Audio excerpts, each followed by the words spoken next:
زموږ رسمي موقف خو هماغه پخوانی موقف دی. موږ د افغانستان د مسئلې د سوله ییز حل دپاره لومړی دلته دفتر جوړ کړ، سیاسي دفتر مو جوړ کړ، اسلامي امارت. بیا مو د امریکایانو سره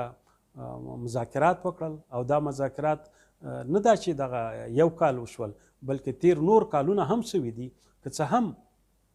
مطبوعاتو ته نه و راوتلي، خو په تیر یو کال کې دا توافقنامه بشپړه سوله، ضمایم هم بشپړ سول. د هغه یوه کاپي اوس د قطر هېواد سره ده، یوه د امریکې د ټیم سره ده، مذاکراتي ټیم سره ده، او یو موږ سره ده. نو